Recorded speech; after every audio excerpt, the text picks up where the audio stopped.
Assalamualaikum warahmatullahi wabarakatuh. Bismillahirrahmanirrahim. Alhamdulillahilladzi hadana lihada wa ma kunna linahtadiya laula an hadana Allah.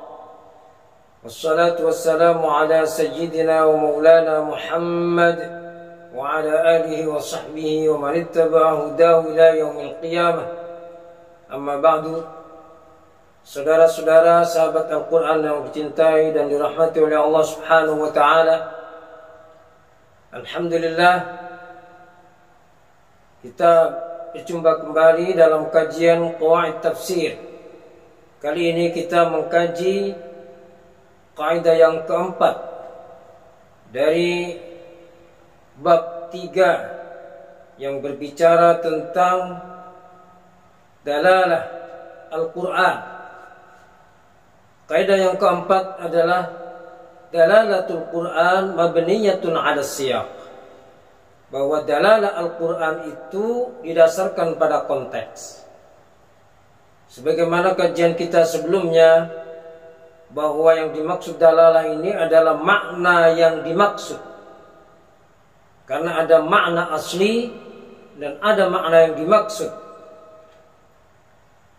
Dan ketika kita mengambil makna yang dimaksud, maka jangan lupa bahwa ketika mengambil maknanya itu kita selalu mendasarkannya, harus selalu mempertimbangkan konteksnya.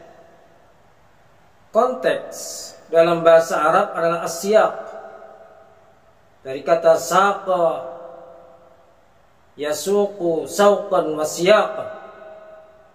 Konteks terbagi dua. Ada konteks bahasa dan ada konteks waktu dan tempat atau situasi. Oleh sebab itu, apabila kita memaknai Al-Quran, ayat-ayat Al-Quran hanya bertumpu pada teks saja, maka bisa salah. Oleh karena itu, sesungguhnya memaknai Al-Quran yang benar adalah bagaimana kita melihat konteksnya, konteks kebahasaan, siyaqul kalam, bagaimana ayat itu sebelumnya dan sesudahnya.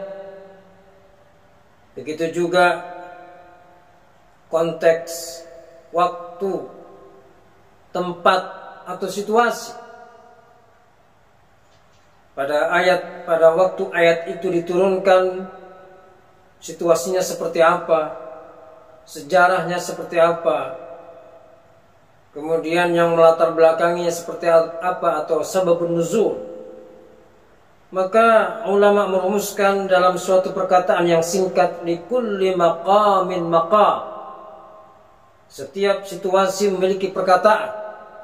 Artinya bahwa perkataan biasanya muncul dari suatu situasi, sehingga karena perkataan itu muncul dari situasi, maka memaknai perkataan itu harus disesuaikan dengan situasi. Jadi perkataan biasanya tidak lepas dari situasi. Itulah yang disebut dengan siyaq.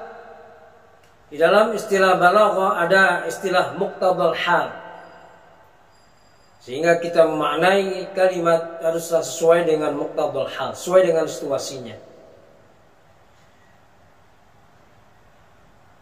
Maka di sana ada sababun nuzul. Kalau menurut ulama balaghah, bahwa konteks didasarkan pada pemikiran muqtadal hal, sesuai tuntutan keadaan. Dan hubungan antara maqal dengan maqam, itulah yang disebut dengan asyaq. Pengertian konteks menurut ulama usul, ulama ulumul Quran dan para ulama tafsir dalam mengkaji teks Al-Quran dan memahami dalalahnya berpedoman pada dua konteks, yaitu konteks bahasa dan konteks tempat. Karena mereka melihat pada ayat Al-Quran atau kumpulan beberapa ayat bahwa itu bagian dari teks yang sempurna Al-Quran.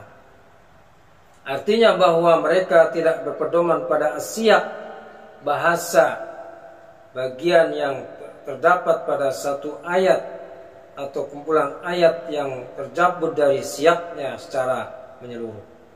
Mereka memperhatikan unsur lain yang menyempurnakan siyaq lughawi dalam nas Al-Quran, yaitu qiraat Al-Quran sebagaimana mereka secara tersendiri. Jadi yang jelas memahami Al-Quran haruslah menggunakan siyaq. Jangan semata-mata memahami Al-Quran secara tekstual. Demikian, mudah-mudahan bermanfaat.